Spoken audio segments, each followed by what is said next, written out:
अगर आप ईरान में रहते हैं तो भागिए, बहुत दूर भागिए, अमेरिका आ रहा है। धरती के सबसे घातक और सबसे विनाशकारी बमवर्षक विमानों नॉर्थरॉप B-2 स्पिरिट स्टील्थ बमवर्षकों के बेड़े के साथ।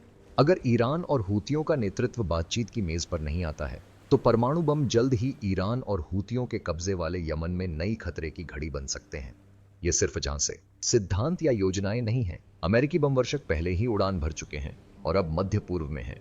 अब और कोई खेल नहीं, कोई मिस्टर नाइस गाय नहीं। अमेरिका ईरान के साथ युद्ध की तैयारी कर रहा है। दस्ताने उतार दिए गए हैं, दांव शुरू हो गए हैं और अमेरिकी सरकारी अधिकारियों की कड़ी चेतावनियों और B-2 स्पिरिट के रूप में धमकियां मिल रही हैं। B-2 स्पिरिट बमवर्षकों का एक बड़ा दल वर्तमान में डिएगो गार्सिया की ओर बढ़ते देखा गया है, जो हिंद महासागर में एक द्वीप है और जहां एक अत्याधुनिक सैन्य अड्डा स्थित है। उपग्रह चित्रों से पता चलता है कि कम से कम 3 C-17 मालवाहक विमान और 10 हवाई ईंधन भरने वाले टैंकर पहले ही अत्यधिक रणनीतिक ब्रिटिश क्षेत्र में तैनात किए जा चुके हैं। इस क्षेत्र का इस्तेमाल पहले भी कई मौकों पर मध्य पूर्व में अमेरिकी हमलों के लिए एक मंच के रूप में किया जा चुका है, जैसे कि 2001 में अफगानिस्तान में ऑपरेशन एंड्योरिंग फ्रीडम और 2003 में उस देश में operation Iraqi freedom. Diego Garcia मध्य पूर्व का एक ऐसा द्वीप है जो महत्वपूर्ण लक्ष्यों के काफी करीब है, फिर भी इतना दूर है कि हूतियों या ईरान के पास मौजूद मिसाइलों और ड्रोनों की पहुंच से काफी दूर है। ईरान की वर्तमान सबसे लंबी दूरी की बैलिस्टिक मिसाइलों की अधिकतम सीमा आमतौर पर लगभग 1242 मील आंकी गई है। हिंद महासागर और ईरान के बीच की न्यूनतम दूरी लगभग 2,358 मील है। यह रणनीतिक स्थिति डिएगो गार्सिया को मध्य पूर्व के अन्य ठिकानों और यहां तक कि विमानवाहक पोतों के मुकाबले वायुसेना का पसंदीदा बनाती है। इस द्वीप के लैगून का उपयोग अमेरिकी सैन्य सील ऑफ कमांड के एक पूर्व स्थिति पोत स्क्वाड्रन को सैन्य वाहनों, गोला बारूद और अन्य सामग्री से लैस करने के लिए भी किया जाता है, ताकि किसी भी आकस्मिक स्थिति में त्वरित तैनाती की जा सके। द्वीप पर मौजूदा सैन्य तैयारी हूतियों को निशाना बनाकर अमेरिकी हमलों में नई तेजी और यमन के उग्रवादियों को समर्थन और तेहरान की परमाणु महत्वाकांक्षाओं को लेकर ट्रंप प्रशासन की ओर से ईरान को दी जा रही चेतावनियों के बीच हो रही है। और जब B-2 भी इस तैयारी में शामिल हो जाता है तो समझ लीजिए कि गंभीरता दिखाने का समय आ गया है। 2022 में ऑस्ट्रेलिया में सिर्फ 4 B-2 विमानों की तैनाती, जो वायुसेना के स्टील्थ बमवर्षकों के कुल बेड़े का 20% है, को चीन और अन्य संभावित विरोधियों के साथ साथ हिंद प्रशांत क्षेत्र में अमेरिकी सहयोगियों और साझेदारों के लिए एक महत्वपूर्ण संकेत के रूप में देखा गया। डिएगो गार्सिया में अब इतनी ही संख्या में B-2 विमानों का तैनात करना कम से कम मध्य पूर्व, खासकर हूतियों और उनके कथित ईरानी प्रायोजकों पर लक्षित एक बड़ा शक्ति प्रदर्शन होगा। 2023 से इजराइल पर हमास के आतंकवादी हमलों के बाद हूती समूह लाल सागर और उसके आसपास के वाणिज्यिक जहाजों के खिलाफ अभियान चला रहा है। साथ ही इस क्षेत्र में विदेशी सैन्य बलों को भी निशाना बना रहा है और तब से इजराइल पर हमले बढ़ गए हैं। दरअसल पिछले अक्टूबर में B-2 बमवर्षकों का इस्तेमाल यमन में हूतियों के ठिकानों पर हमलों के लिए भी किया गया था। जनवरी में पदभार ग्रहण करने के बाद से राष्ट्रपति ट्रंप ने स्पष्ट कर दिया है कि अमेरिका अब और अपनी आक्रामकता नहीं रोकेगा। हूतियों और कथित तौर पर उन्हें वित्त पोषित और समन्वित करने वाली ईरानी सरकार दोनों के प्रति जवाबी कार्रवाई तेज और बिना किसी दया के की जाएगी। राष्ट्रपति ट्रंप ने कहा, हूतियों द्वारा किए गए किसी भी आगे के हमले या जवाबी कार्रवाई का कड़ी ताकत से जवाब दिया जाएगा और इस बात की कोई गारंटी नहीं है कि यह ताकत यहीं रुक जाएगी। उन्होंने आगे कहा कि अब से हूतियों द्वारा चलाई गई हर गोली को ईरान के हथियारों और नेतृत्व से चलाई गई गोली माना जाएगा और ईरान को इसके लिए जिम्मेदार ठहराया जाएगा और उसे इसके परिणाम भुगतने होंगे और ये परिणाम बहुत भयानक होंगे। अमेरिकी रक्षा सचिव पीट हेग्सेथ के अनुसार नौवहन की स्वतंत्रता बुनियादी है। अगर हूती समुद्र में नौवहन के लिए खतरा बनते रहे तो अमेरिकियों का उन पर अभियान लगातार जारी रहेगा। अगर हूती विद्रोहियों ने रुकने का फैसला किया तो हूतियों और उनके ईरानी प्रायोजकों पर अमेरिकी अभियान भी रुक जाएगा। हालांकि ईरान की परमाणु हथियारों की महत्वाकांक्षा का मुद्दा भी है। परमाणु हथियारों से लैस ईरान, इजराइल और उसके विस्तार में संयुक्त राज्य अमेरिका के लिए सबसे बुरी खबर होगी, क्योंकि इस बात की बहुत ज्यादा संभावना है कि ईरान इन हथियारों का इस्तेमाल कर सकता है। ईरान और इजराइल के बीच दुश्मनी असली है, बिल्कुल असली। इसलिए पदभार ग्रहण करने के बाद से ही राष्ट्रपति ट्रंप ने स्पष्ट कर दिया है कि वह ईरान की परमाणु महत्वाकांक्षाओं और लंबी दूरी के मिसाइल कार्यक्रमों को लेकर उसके साथ एक नया समझौता करने की कोशिश कर रहे हैं। यह बताया गया कि राष्ट्रपति द्वारा हाल ही में संयुक्त अरब अमीरात के माध्यम से ईरानी सर्वोच्च नेता अली खामेनेई को भेजे गए एक पत्र में एक नए समझौते पर पहुंचने के लिए 2 महीने की समय सीमा शामिल थी, जो सभी संबंधित पक्षों के लिए कम खतरा महसूस कराएगा और संभवतः किसी भी परमाणु हथियार कार्यक्रम को अलविदा कह देगा। ट्रंप प्रशासन ने अन्यथा ईरान के इस पर सहमत न होने पर संभावित सैन्य कार्रवाई की धमकी दी है। वॉल स्ट्रीट जर्नल ने दिसंबर में रिपोर्ट किया था कि ट्रंप की संक्रमण टीम ईरान के परमाणु कार्यक्रम को लक्षित करने वाले संभावित हमलों और अन्य कार्रवाइयों के विकल्पों की पहले से ही समीक्षा कर रही थी। B2 स्पिरिट एक बार फिर काम आएगा। यह एक जाना माना बम वर्षक है, दुनिया का सबसे शक्तिशाली बम वर्षक, जब तक कि इसका उत्तराधिकारी B-21 रेडर सेवा में नहीं आ जाता। फिलहाल B2 स्पिरिट पिछले 3 दशकों की तरह ही इस ताज को अपने पास रखता है। इसने ये कैसे किया है? बस अब तक की सबसे उन्नत क्षमताओं का इस्तेमाल करके। नॉर्थरॉप B2 स्पिरिट मूल स्टील्थ बॉम्बर, एक दोहरे चालक दल वाला भारी रणनीतिक बॉम्बर है जिसे मुख्य रूप से घने विमान रोधी सुरक्षा को भेदने और विस्फोटक पेलोड ले जाने के लिए डिजाइन किया गया है। यह 1997 में सेवा में आया था और अपनी 28 साल की सेवा के दौरान इसे कभी भी मार गिराया नहीं गया, न ही मार गिराए जाने के करीब पहुंचाया गया। यह बेजोड़ प्रभुत्व B2 स्पिरिट की कुछ क्रांतिकारी क्षमताओं जैसे बेजोड़ स्टील्थ के कारण है। लगभग 3 दशकों से B2 दुनिया का सबसे स्टील्थ विमान बना हुआ है। यह एकमात्र ऐसा विमान है जो अपनी स्टील्थ क्षमता को खोए बिना बड़े हवा से सतह पर मार करने वाले हथियार ले जा सकता है। इसकी अटूट स्टील्थ प्रोफाइल, इसके बाहरी डिजाइन से लेकर इसके आवरण तक और भी बहुत कुछ, कम नजर आने वाले रडार सिग्नल को कम करने वाली कई तकनीकों के संयोजन से बनी है। डिजाइन की बात करें तो इस बमवर्षक विमान में एक समग्र फ्लाइंग विंग डिजाइन है जिसमें कोई वर्टिकल स्टेबलाइजर नहीं है, जो स्टील्थ के लिए एकदम सही आकार है, क्योंकि इसका मतलब है कि विमान में रडार तरंगों को वापस परावर्तित करने के लिए कोण नहीं है। रडार रिटर्न को और भी कम करने के लिए इस बमवर्षक विमान को रडार किरणों को अवशोषित और बेअसर करने के लिए विभिन्न रडार अवशोषक सामग्रियों से भरपूर रूप से लेपित किया गया है। इसलिए B2 का अधिकांश भाग कार्बन ग्रेफाइट मिश्रित सामग्री से बना है जो स्टील से ज्यादा मजबूत, एल्यूमिनियम से हल्का और रडार ऊर्जा की काफी मात्रा को अवशोषित करता है। दिन के उजाले में उड़ानों के दौरान प्रकाशीय अदृश्यता के लिए B2 को एंटी रिफ्लेक्टिव पेंट से रंगा गया है। इन सामग्रियों को सुरक्षित रखने के लिए बमवर्षक को $50 लाख की लागत वाले एक विशेष जलवायु नियंत्रित हैंगर में रखना जरूरी है।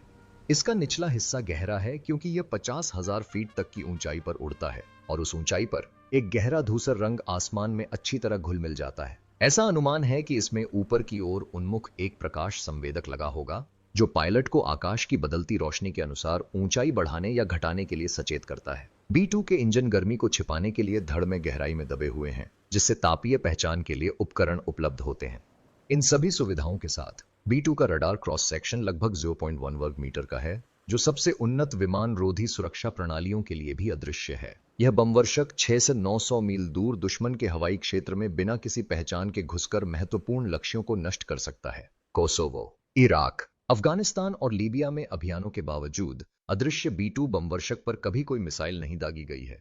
मजबूत एवियोनिक्स B2 स्पिरिट में इंट्रोडक्स कंप्यूटर सिस्टमों से बना एक ब्रेन है, जिनमें से कई को एक एकीकृत प्रणाली में संयोजित किया गया है। यह ब्रेन बमवर्षक को डिजाइन के अनुसार काम करने में सक्षम बनाता है, चुपके से उड़ान भरने से लेकर दसियों मील दूर से लक्ष्य को पहचानने तक। बमवर्षक पर मौजूद कुछ सबसे महत्वपूर्ण प्रणालियों में लो probability of intercept AN/APQ-181 multi mode radar, एक पूर्णतः डिजिटल नेविगेशन सिस्टम जो टेरेन फॉलोइंग रडार और GPS गाइडेंस से एकीकृत है, NAS-26 astro inertial navigation system, AN/APQ-181 active electronically scanned array radar और डिफेंसिव मैनेजमेंट सिस्टम शामिल हैं, जो उड़ान चालक दल को खतरों की संभावनाओं के बारे में सूचित करते हैं।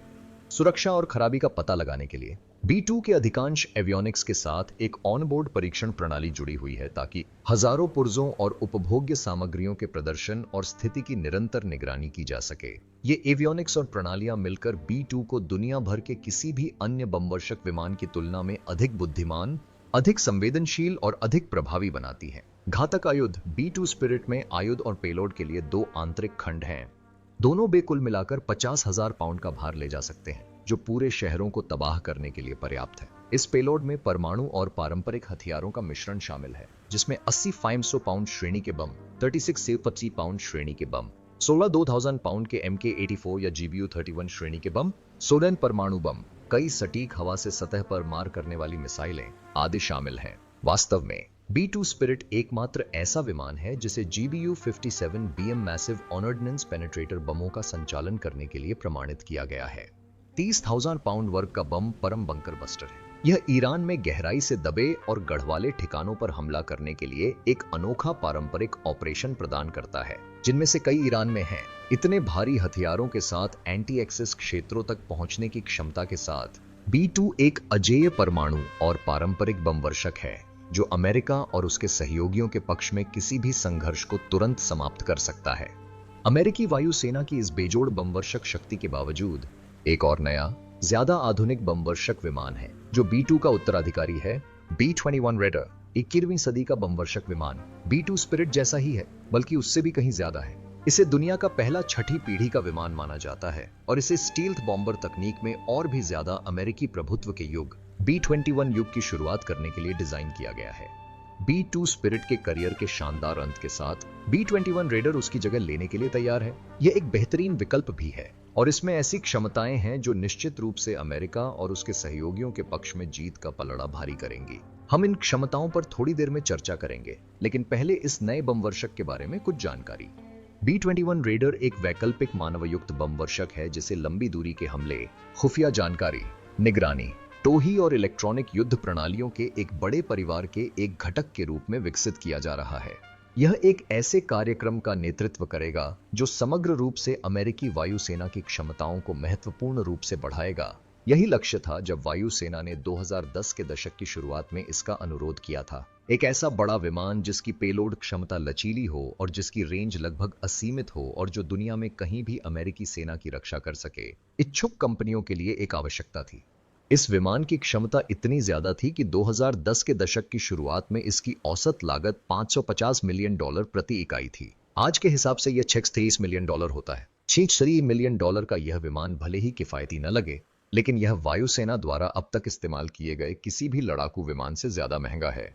लेकिन B-21 वास्तव में किफायती है, यह देखते हुए कि इसके बाद सबसे बेहतर विकल्प इसका पूर्ववर्ती है। B2 स्पिरिट की कीमत $2 अरब है। B2 के अनुभव के आधार पर ही नॉर्थरॉप ग्रुमन वायुसेना की जरूरतों को पूरा करने के लिए सबसे बेहतरीन बमवर्षक विमान का प्रस्ताव रख पाया। इस प्रकार नॉर्थरॉप ग्रुमन को B-21 रेडर के मुख्य ठेकेदार के रूप में चुना गया। नॉर्थरॉप ग्रुमन के साथ मिलकर इस कार्यक्रम के टियर 1 आपूर्तिकर्ता के रूप में दुनिया की 7 सबसे प्रतिष्ठित कंपनियां काम कर रही हैं। आपूर्तिकर्ताओं की इस टीम में अमेरिकी एरोस्पेस निर्माता प्रैट एंड व्हिटनी, यूरोप की सबसे बड़ी रक्षा ठेकेदार कंपनी BAE सिस्टम्स, दुनिया की सबसे बड़ी प्रथम श्रेणी की एरोस्ट्रक्चर निर्माता company spirit arrow systems, Northrop Grumman की ऑर्बिटल ATK, रॉकवेल कॉलिंस की GKN एरोस्पेस और जेनिकी इंडस्ट्रीज शामिल हैं। जाहिर है B2 की क्षमताओं को पार करने के लिए एक वैश्विक टीम की जरूरत होती है और B2 ने वाकई ऊंचे मानक स्थापित किए। लेकिन 2 दशकों से ज्यादा की तकनीकी प्रगति के साथ B-21 रेडर में अनगिनत नई खूबियां हैं जो इसे अपने पूर्ववर्ती से बेहतर बना सकती हैं। अपनी इच्छानुसार घातक वायुसेना ने कम से कम 100 B-21 हासिल करने की योजना बनाई है, जो उनके 20 P2 के बेड़े से 5 गुना अधिक है, जो एक ऐसे विमान के लिए आश्चर्य की बात नहीं है जिसकी कीमत राज्यव्यापी GDP जैसी है। B-21 की पहली उड़ान 2023 तक होने की उम्मीद है। पहली उड़ान के साथ आने वाले परीक्षण को पास करने पर बमवर्षक को सेवा में पेश किया जाएगा और अमेरिका के लिए एक उन्नत, बहुत लंबी दूरी के, बड़े, भारी पेलोड वाले स्टील्थ अंतर महाद्वीपीय रणनीतिक बमवर्षक के रूप में अनावरण किया जाएगा। यह शुरुआत में अमेरिकी बेड़े के अन्य बमवर्षकों के साथ काम करेगा, जिसमें B-52 स्ट्रैटोफोर्ट्रेस, B-1 लांसर और B-2 स्पिरिट शामिल हैं। अंततः B-1 लांसर और इसके प्रत्यक्ष पूर्ववर्ती B-2 स्पिरिट की जगह लेगा। पृष्ठभूमि की जानकारी के लिए बस इतना ही काफी है। अब इसकी अविश्वसनीय क्षमताएं सामने हैं। 21वीं सदी का स्टील्थ B-21 जमीन से ऊपर तक एक स्टील्थ विमान के रूप में बनाया गया है। B-2 स्पिरिट के स्टील्थ अनुभव से प्रेरित होकर किनारों का संरेखण, दांतेदार त्वचा पैनल, फाइबरमैट त्वचा से इंजन की मास्किंग और समग्र रूप से उड़ने वाले पंखों का आकार, कुछ ऐसी ही उम्मीदें हैं। B-2 की तरह B-21 को भी दिन के उजाले में उड़ानों के दौरान ऑप्टिकल दृश्यता कम करने के लिए संभवतः एंटी रिफ्लेक्टिव पेंट से रंगा जाएगा। इसका निचला हिस्सा गहरा होगा क्योंकि यह 50,000 फीट से भी ज्यादा ऊंचाई पर उड़ान भरता है और उस ऊंचाई पर गहरा रंग आकाश में पूरी तरह से घुल मिल जाता है। यह सुनिश्चित करने के लिए कि यह हमेशा आकाश के साथ घुल मिल जाए, B-21 में एक ऊपर की ओर उन्मुख प्रकाश संवेदक लगा होगा जो पायलट को आकाश की बदलती रोशनी के अनुसार ऊंचाई बढ़ाने या घटाने के लिए सचेत करेगा। इन फ्लाइंग विंग विमानों की स्टील्थ विशेषताओं को बनाए रखने के लिए इन्हें विशेष वातानुकूलित हैंगरों में संग्रहित किया जाता है, जिनकी लागत कम से कम $5 मिलियन है। बुद्धिमान एवियोनिक्स B-21 को पिछले बमवर्षकों की तुलना में अधिक प्रभावी बनाने के लिए विमान में कई उन्नत और आधुनिक एवियोनिक्स प्रणालियां होंगी जो एक एकीकृत प्रणाली का निर्माण करेंगी। इनमें से कुछ इकाई प्रणालियों में एक मल्टी मोड रडार, एक पूर्णतः डिजिटल नेविगेशन प्रणाली जो टेरेन फॉलोइंग रडार और जीपीएस मार्गदर्शन के साथ एकीकृत है, अंतरिक्ष में परिक्रमा करने वाले पिंडों का उपयोग करके नेविगेट करने के लिए एक खगोल जड़त्वीय नेविगेशन प्रणाली, एक एईएसए रडार, एक इलेक्ट्रॉनिक युद्ध प्रणाली, एक वितरित एपर्चर प्रणाली, एक इलेक्ट्रो ऑप्टिकल लक्ष्यीकरण प्रणाली आदि शामिल हैं। लिंक 16 और एक उच्च आवृत्ति उपग्रह लिंक का उपयोग युद्ध क्षेत्र संचार के लिए किया जाता है और एक रक्षात्मक प्रबंधन प्रणाली का उपयोग उड़ान चालक दल को संभावित खतरों की सूचना देने और उड़ान के दौरान ऑटो राउटर की मिशन योजना संबंधी जानकारी में बदलाव करने के लिए किया जाता है ताकि यह नए डेटा को शीघ्रता से प्राप्त कर सके और एक ऐसा मार्ग निर्धारित कर सके जिससे बेड़े के सदस्यों के लिए खोजे गए खतरों के प्रति जोखिम कम से कम हो। इस प्रकार B-21 एक युद्ध प्रबंधक के रूप में कार्य करेगा जो F-35 की तरह सेंसर फ्यूजन प्रणाली में एक केंद्रीय बिंदु है। सुरक्षा और दोष पहचान उद्देश्यों के लिए एक ऑनबोर्ड परीक्षण प्रणाली को B-21 के अधिकांश एवियोनिक्स से जोड़ा जाएगा ताकि हजारों घटकों और उपभोग्य सामग्रियों के प्रदर्शन और स्थिति की निरंतर निगरानी की जा सके। उन्नत हथियार अपने पूर्ववर्ती की तरह B-21 30,000 पाउंड से ज्यादा हथियार ले जाने में सक्षम होगा, जिसमें B-61 variable yield nuclear gravity bomb और लंबी दूरी की स्टैंडोनफ न्यूक्लियर क्रूज मिसाइल जैसे कई तरह के परमाणु हथियार शामिल होंगे। लेकिन यह इतना ही नहीं ले जा सकेगा। B-21 संभवतः बड़ी संख्या में पारंपरिक हथियारों को संभालने में सक्षम होगा, जिससे यह विमान दुनिया भर में युद्ध अभियानों में सक्रिय भूमिका निभा सकेगा और B-1 लांसर की क्षमताओं को अवशोषित कर सकेगा, जिसकी यह जगह लेगा। B-21 लॉकहीड मार्टिन की लंबी दूरी की एंटी शिप मिसाइलों को दागने में सक्षम होगा। इसमें बोइंग के जीपीएस निर्देशित ज्वाइंट डायरेक्ट अटैक म्यूनिशन जैसे कई आधुनिक हथियार भी शामिल होने की संभावना है, जिन्हें दूर से ही लक्ष्यों को भेदने के लिए डिजाइन किया गया है। लगभग 3 दशकों से B-2 स्पिरिट सर्वश्रेष्ठ स्टील्थ बॉम्बर रहा है। आज तक यह सेवा में सबसे घातक बमवर्षक है और जब अमेरिका ने एक जोरदार और सख्त बयान देने का फैसला किया तो B-2 स्पिरिट्स आसमान में उड़ गए। जैसा कि ईरान और हूती अभी समझ रहे हैं, B-2 का एक नया और ज्यादा उन्नत उत्तराधिकारी B-21 रेडर भविष्य का बमवर्षक है। जैसे जैसे यह नया बमवर्षक सेवा के लिए तैयार हो रहा है, अमेरिकी वायुसेना को आपकी मदद की जरूरत है। इस वीडियो को लाइक करें और इस चैनल को सब्सक्राइब करें, तो अभी करें। एंड देखने के लिए शुक्रिया।